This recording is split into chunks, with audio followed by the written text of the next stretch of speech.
Friends வணக்கங்க.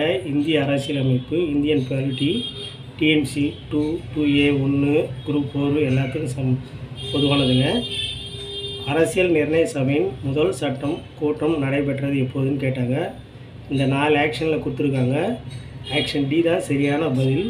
1946 December 9. அதுக்கு அடுத்தது நான் நேராக ஆன்சர் மட்டும் டிக் பண்ணிடுறேன். அரசியலமைப்பு சட்டம் இயற்ற எத்தனை நாட்கள் தேவைப்பட்டதுன்னு கேட்டாங்க. 2 ஆண்டுகள், 11 மாதங்கள், 18 நாட்கள். ஒவ்வொன்றுத்தில் 17 நாள்னு இருக்கும். இந்திய அரசியல் நிர்ணய சபை ஆண்டு எது அப்படின்னு கேட்டாங்க. 1946. அதே மாதிரி மக்களவையின் சபாநாயகர் பதவி வகித்த முதல் பெண் சபாநாயகர் யாருன்னா மீரா குமார் அப்படின்றவங்க தான். அதுக்கு அடுத்தது இந்திய அரசியலமைப்பு சட்டம் எப்போது ஏற்றுக்கொள்ளப்பட்டது அப்படின்னு சொன்னால் 1949 நவம்பர் 26. அதுக்கு அடுத்தது பல்வந்த் ராய் மேத்தா குழு எந்த ஆண்டு அமைக்கப்பட்டது? அது 3 அடுக்கு முறை 1957. அதுக்கு அடுத்தது இந்திய அரசியல் அமைப்பு சட்டத்தை உருவாக்க எவ்வளவு செலவானது அப்படின்னு சொன்னால் 64 லட்சம் அன்றைய தினத்தில். அதுக்கடுத்து குடியரசுத் தலைவரின் மன்னிக்கும் அதிகாரங்கள் பற்றி கூறும் ஷரத்து எது அப்படின்னு கேட்டால் நமக்கு ஆக்ஷன் டி தாங்க. ஷரத்து 72. அரசியல் நிர்ணய சபை உருவான போது இதில் எத்தனை உறுப்பினர்கள் இருந்தனர்? 389. இந்திய அரசியலமைப்பின் தந்தை யார் அப்படின்னு கேட்டால் எல்லாருக்குமே தெரியும், டாக்டர் B.R. அம்பேத்கர். ஒற்றை குடியுரிமை எந்த நாட்டிலிருந்து பெறப்பட்டது அப்படின்னு சொன்னால் இங்கிலாந்திலிருந்து தான் ஒற்றை குடியுரிமை பெறப்பட்டது. அதுக்கு அடுத்தது அரசியலமைப்பின் எந்த பகுதி அலுவலக மொழிகள் பற்றி கூறுகிறது அப்படின்னு சொன்னால் பகுதி 17.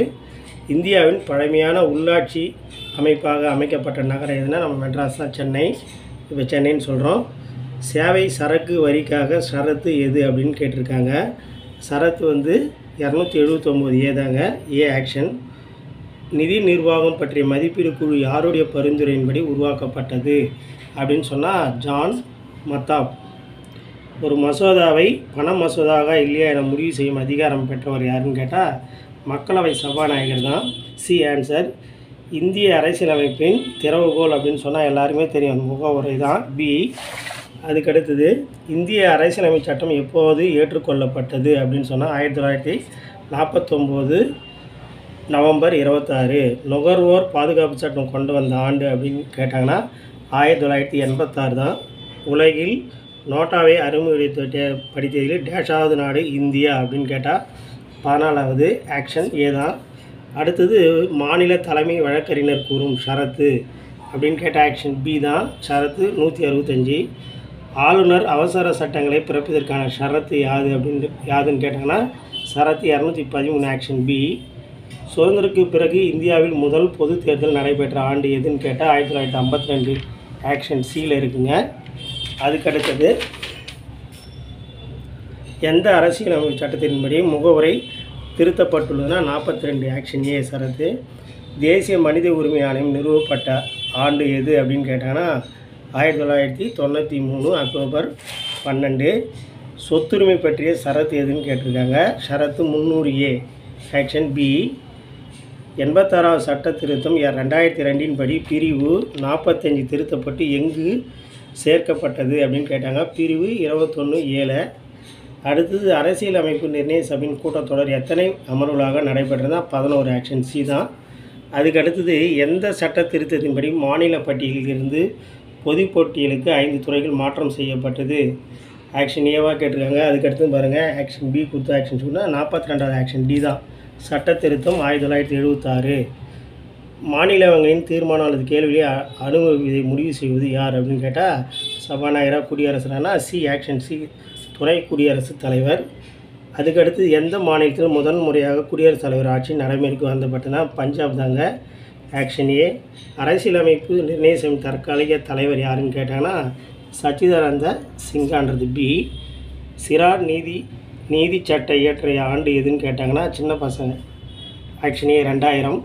நகராட்சிக்கான பதவி காலம் பற்றி கூறும் ஷரத்து எது அப்படின்னு கேட்டாங்கன்னா ஷரத்து 243. ஆக்ஷன் ஏ தாங்க. அதுக்கு அடுத்தது இந்தியாவின் மிக பழமையான உயர்நீதிமன்றம் எல்லாருக்கும் தெரியும், கல்கத்தா. அகில இந்திய பணிகளின் தந்தை என அதிகாரப்பூர்வமாக அமைப்படுகிறனா சர்தார் வல்லபாய் பட்டேல். Action B. உலகின் முதல் பெண் பிரதமர் சிறிமாவோ பண்டார நாயக் எந்த நாட்டை சேர்ந்தனா ஸ்ரீலங்கா. கீழ்கண்டவற்றில் எது உச்ச நீதிமன்றம் பற்றி கூறுகிறது அப்படின்னா ஷரத்து 124 பி. ஆக்ஷன். மாநிலத்தின் அதிகபட்ச அவசர நிலையின் காலம் எவ்வளோன்னு கேட்டாங்கன்னா 3 ஆண்டுகள். ஆக்ஷன் ஏ. அடுத்தது எந்த சரத்தின்படி ஒவ்வொரு மாநிலத்திலும் உயர்நீதிமன்றம் அமைக்கப்பட்டுள்ளனா சரத்து 214 சி. இந்திய அரசியலமைப்பின் இதயம் ஆன்மா என அழைக்கப்படும் விதி எதுன்னு கேட்டாங்கன்னா விதி 32 தான். பி. ஆக்ஷன். தீண்டாமை ஒழிப்பு பற்றி கூறும் பிரிவு அதுனா ஆக்ஷன் பி. ஆர்டிக்கல் 17.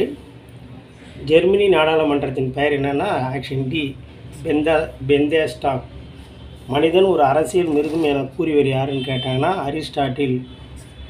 உலக மனித உரிமைகள் தினம் எதுன்னு கேட்டாங்கன்னா டிசம்பர் 10. அதுக்கு அடுத்தது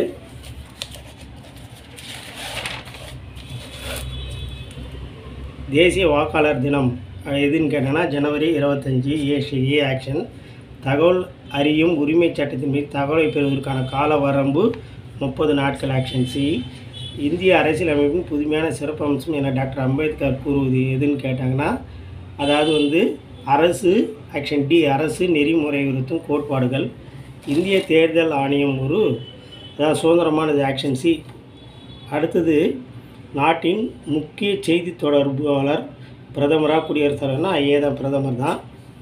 அதுக்கடுத்தது வரதட்சணை தடை சட்டம் எந்த ஆண்டு கொண்டு வந்தால் 1961. இதெல்லாம் அடிக்கடி திரும்ப திரும்ப கேட்குங்க. பிடித்திருந்தால் தவறாமல் லைக்னால் சப்ஸ்கிரைப் பண்ணுங்கள். தேங்க்யூ ஃபார் வாட்சிங்.